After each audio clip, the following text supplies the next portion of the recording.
Welcome to Best Laid Plans. This is your host, Sarah Hart Unger, and this is the podcast where we talk all things planning and planning adjacent. If I sound a little bit different, or if you are watching this on video, well, there you go. That is what makes this episode a little bit different from my typical episodes.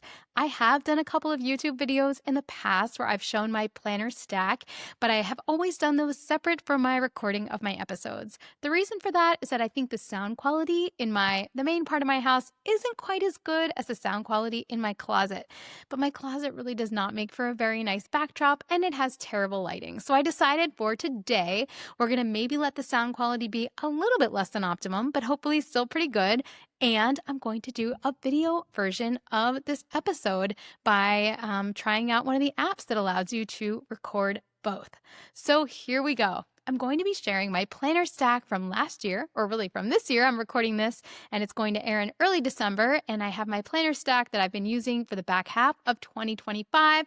And then I also have the tools and the physical tools specifically that I plan on using in 2026. So you can compare what I ended up with for 2025 to the stack that I showed in my YouTube video for last year if you'd like. Definitely some changes. I went through a pretty tumultuous period in the spring. You guys have heard about kind of the health stuff I went through at that time. And honestly, I needed a fresh start, which does sometimes happen. And so I ended up shifting my tools a little bit. But I think what I ended up with really worked quite well for me. I ended up sticking with the same tools for the back half of the year. And that's what I'm using right now. So without further ado, here we go. Let's share some planning stacks. Okay. So my main planner, the one that I use every single day in the morning, is a Hobonichi Cousin Avec.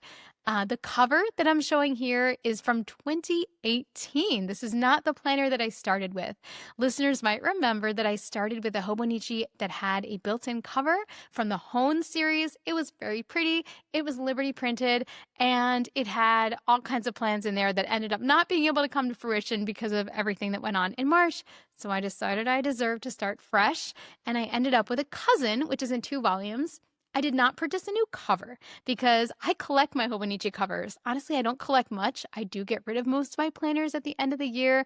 I know sacrilege for some people, but for me, this works. However, I do collect Hobonichi covers. So I went into my archives and I found this cover from 2018. It's the Mina Perhonen bird cover. I just looked up the name of it and I really, really enjoyed using it the first time around and have really enjoyed breathing some second life into it. So yeah, this is what I've been using cover-wise. And if we open it up, you can kind of see how I have very much used this baby week after week being filled out, and then day after day after day with my usual layouts. I even went from using I made some changes. I started out where I used my usual Jetstream pens, which are ballpoint, and they work very well with Hobonichi paper. But one day I was like, I wonder if, as long as I cover up the area where I'm writing, could I get away with trying some gel pens in here? And I guess I did that in, let's see, September. And I haven't looked back. I really love using gel pens in here. And I think that's going to be, the way I do things going forward. So this has just been my Cousin Avec. I have my monthly goals in here. I keep track of my weekly tasks. It's my main calendar, my master calendar, my most reliable source of truth in this book. And I'm going to miss it. But you'll hear about what I'm going to be using for next year. In addition, part of my 2025 planner stack is this little planner. This is an 18-month planner made from, it's not Tomoe River paper, but I think they call it like Japanese style or something like that from Erin Condren. And I always end up needing to purchase some kind of longer term kind of transitional planner midway through a given year because these guys are only 6 months long and I didn't have the January through July one for 2026 until, November of this year because it took so long to come.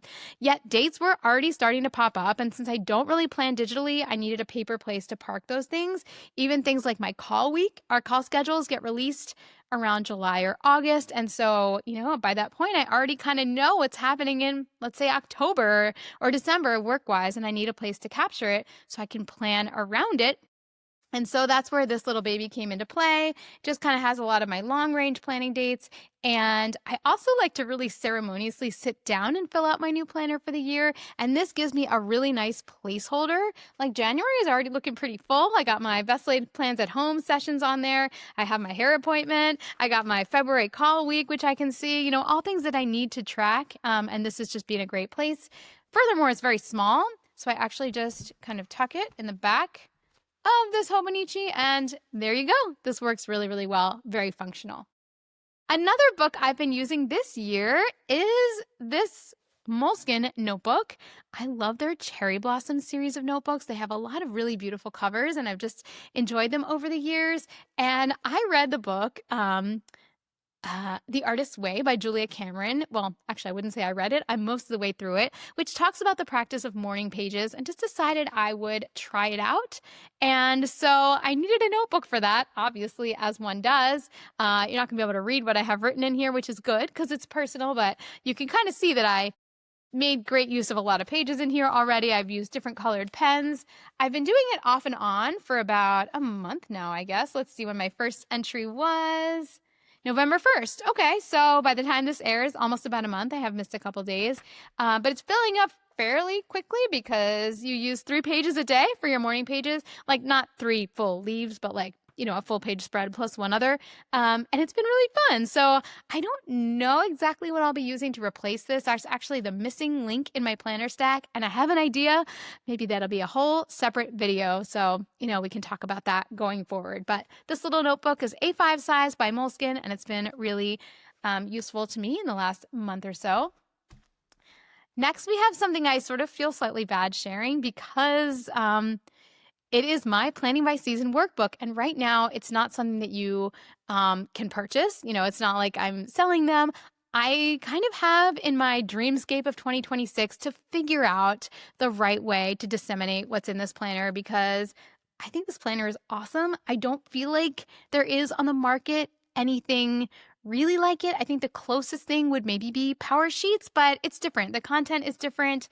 The vibe is different. It's a little bit more specific and directed, and there's a lot of like very original content for each season. Like the pages that are in the summer section are different than the pages like in the, spring section, etc.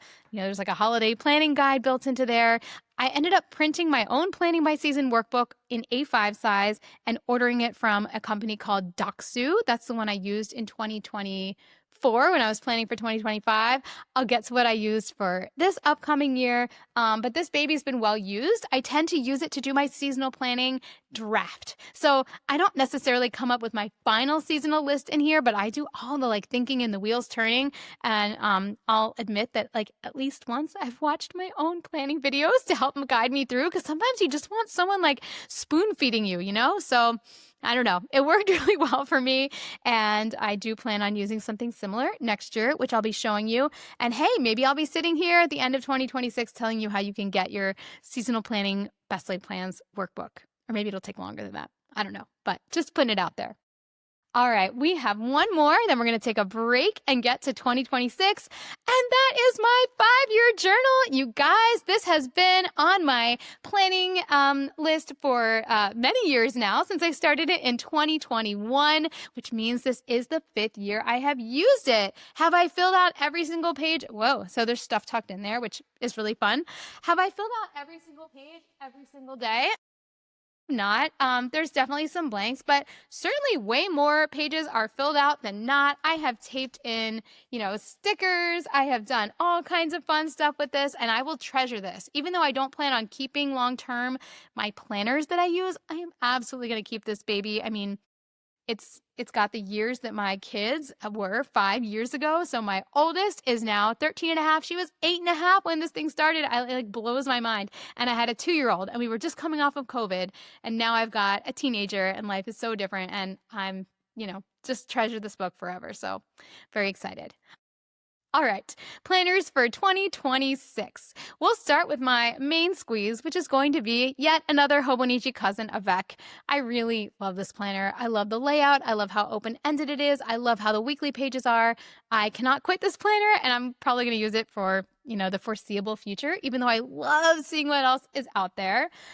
This year, I got this cover, which is, the actual name of it is not in my mind right now, but the artist is Kyohei Sakaguchi, and it's got a beautiful picture of clouds and then wheat, and yeah, I was just really attracted to it. I think I just love sky imagery. It makes me happy, and I like it. So I have the cousin tucked into there, but I also have another notebook that I decided to order from Hobonichi to stick in there, kind of as an experiment for this year. I often end up with wanting to have some accessory lists, and I'll kind of swap from book to book throughout the year. I thought it might be fun to experiment with having something stable. We'll see if that lasts. I don't 100% know if it will, to be completely honest, but yeah, I think of this as a little collections book. It's mostly blank pages. There are month spreads in here. For the month spreads, I was going to do my reading tracker, which I have done in the past, where I kind of put in each square, I'll put the number of pages read and a little color that responds to each book. And I even have grand plans of using my sticker printer to make little tiny images of the book. So stay tuned. We'll see if that comes to fruition. But yeah, I think this will be a nice companion. Time will tell if I get annoyed writing with both books in here. I don't think it will be bad, but if it is, I could always just take this one out and then, just kind of use it as a separate notebook. I'm not super precious with my stuff. If it gets beat up over the course of the year, so be it. I'm buying it to use it. So yeah, we'll see if I end up using it in or out, or if I end up abandoning it. But I'm pretty confident that I will stick to the cousin piece at least. And again, love this cover. The second book that I am using for 2026 is this beautiful Ashley Shelley planner collab with Amanda's Favorites, who is a YouTuber, does tons of amazing planner reviews. She's actually been on this podcast before, and shout out to Amanda. Whenever I really want to get to the guts of a planner and see what the paper looks like and all the details, I check out Amanda's videos, and she's done this collaboration every year. This is the first time I ordered the bigger size of her planner. This is not going to really fit inside of this cover. I mean, it almost does, but it would kind of stick out maybe a little bit. Yeah, I don't think it would fit. It's close though. Anyway, but I plan on using this one for my work calendar. So I've talked about my process, and I can actually show you, since we're on video here, of planning the month, which I only really started doing this year, figuring out exactly how many work days I have, clinical work days, how many podcast recording days I have. Here's an example of September. You can see, oh, I just knocked my microphone. I had a big call week in there, so I had tons of clinical time, and then I could color code and figure out what days I actually have to do creative work. This helps me keep my goals in check. If I see that I only have 4 days to do creative work in a given month, I cannot put 12 projects on that month. It's not going to fit into 4 work days, and I don't really want to spend my evenings after I've been seeing patients all day doing creative work, as much as I love it. I don't mind doing some weekend time. Honestly, that often fills in the gaps, but I have to be conservative when I have a month that is really, really filled up by clinical work. And so this has been just a really good practice for me, but I don't love doing it in my main planner, because when I'm flipping back and between task lists, and I'm just trying to think about my goals, I actually want to be able to look at my planner while I'm creating that, instead of having to flip the page back and forth. And so that's why I've decided that for next year, I'm going to do that work planning stuff in this book, which also conveniently has a blank page between each, so I can put details of any work related projects that I want to do. When I say work, I'm largely referring to my creative work, my writing, my podcasting, etc. My clinical work, I mean, really, that is pretty much all digital. We use Epic where I work, the electronic health record. So I don't have a specific planning tool that I use for that, but for the rest of my work, and kind of to see the architecture of my month and exactly what the ratio of clinical days are to days off to work days are, this planner I think is going to be perfect. The next thing we have on my list is, ta-da, another 5-year journal. Yes, very excited. This one will take me from 2026 to 2030. kind of crazy. I'll be hitting a milestone birthday in 2030 that's like hard to fathom. When I think of again, my daughter is going to be graduating from high school and entering college in the last year of this planner. So when I think about the things that are going to go in this planner, I mean, it's like the golden years of life. Actually, I feel like both of these are. I always wanted my kids to be like school age and teenagers, and I have to say these past 5 years did not disappoint. I don't think these years will either. So super, super excited to capture some of that in the next 5-year journal. And of course, that's from Hobonichi as well. Then we have just a couple more. We have my seasonal planning book for next year, which I definitely think, I mean, this is I'm very biased, but I think I really improved it. It has, unlike the prior version, an actual cover for the whole year and a whole annual planning reference section that did not exist before. So when I would lead course participants through planning each season, I'd be like, all right, get out your annual goals. And they'd be like, they're in my notes, they're in this planner. Now everything can exist in the same little book. So I'm so excited about that. I've done some upgrades, some changes, and I printed this out in A5 size once again. Actually, I don't think this is quite A5. I think it is. Just kidding. It's the same size as the last one. I just feel like somehow the printing aspect, so for that one, I guess they put space along the bottom so that it didn't get stretched. This one got stretched a little bit. It doesn't bother me. Might bother someone. Would bother me if it were a professional product, going out to the masses. So someday when I make this into an actual thing, then I know the aspect ratio will be perfect, whatever size it's printed in. But I'm just so excited to use this little booklet. I think it will be great and serve me well.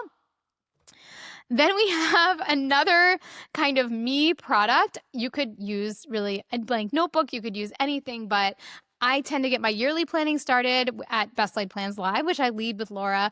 And then I have an equivalent workbook for Best Laid Plans at Home. Actually, as this airs, there is still availability in Best Laid Plans at Home. So if you want a guided workbook and a guided experience to plan your 2026, that is still, as of now, available.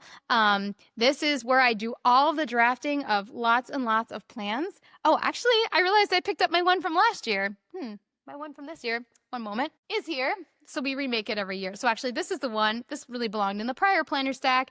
And this is the one that I already started filling out for next year. So much brainstorming, so much drafting goes in there. And then the final stuff goes into like my actual system, into Apple Notes and into my planners. But I really need this, and I'm not done with my own annual planning. So I will be completing the rest of this.